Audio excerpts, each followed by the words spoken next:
Amanda's heart froze.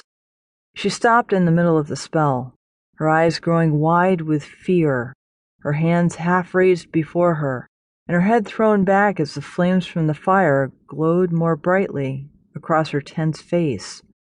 What was that word? Surarustus? Sumarustus? Or... She stared at the blurry figure trying to form in the circle. It was yelling at her now. Something.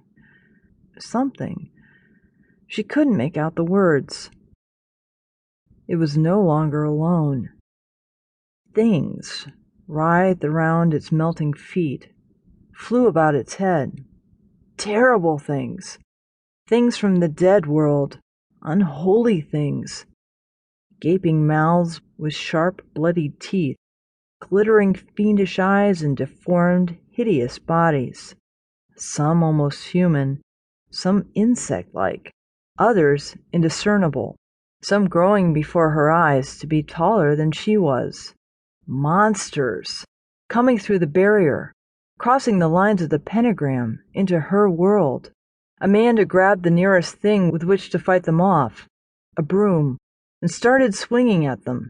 She was so busy hitting and spewing out new spells to keep the shade demons from coming through that she never heard the door burst open, never felt the cool storm wind enter the cabin until something determined and furry flew by her face toward the pentagram, hissing all the way. Then Amadeus was helping her herd the malignant spirits back from where they'd come, all claws, teeth, and unearthly glowing eyes.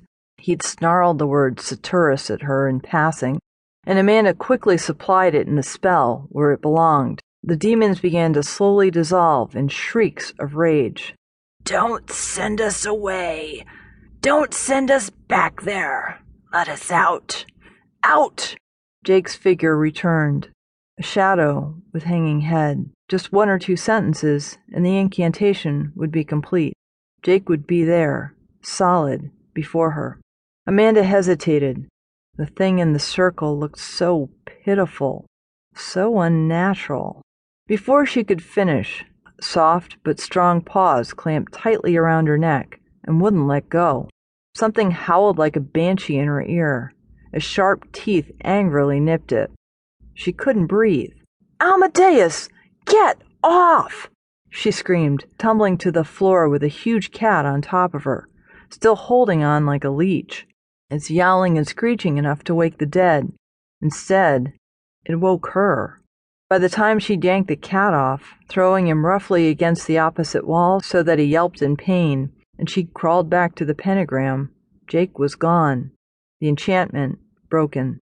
Amanda gazed at the empty pentagram for a long time, suddenly horrified, disgusted at what she'd almost done. She'd almost crossed the line. Almost. Thank God for Amadeus. She curled up on the floor next to the fire and sobbed, the last of her anguish finally releasing itself. The cat limped over to her and licked the tears from her face. He didn't seem to be angry with her any longer, just worried. "I'm so sorry I hurt you, Amadeus. So sorry." She pulled him into her arms and hugged him like a baby until he began to purr. "Forgive me?" "Of course." "Thank you for that, Amadeus. You saved me from making the biggest mistake of my life." He was smart enough not to answer that one. She snuggled him, rocking on the floor. "I had no right," she moaned into his matted fur finally. "What was I thinking of? I have no right to bring back the dead, no matter how much I loved him. He's gone now. I must accept it. Go on." In reply, the huge cat purred louder and huffed in cat language. "About time you wised up. About time. I was getting tired of babysitting. I've got more important things to do." He reached up with his paws and captured her wet, tear-streaked face between them, his huge eyes golden, so human and understanding. "It will get better, Mandy. It will. I promise." Amanda looked at him, his fur still fluffed up from his fight, his ears twitching as he tried to grin at her. Cats didn't grin. It made him look funny.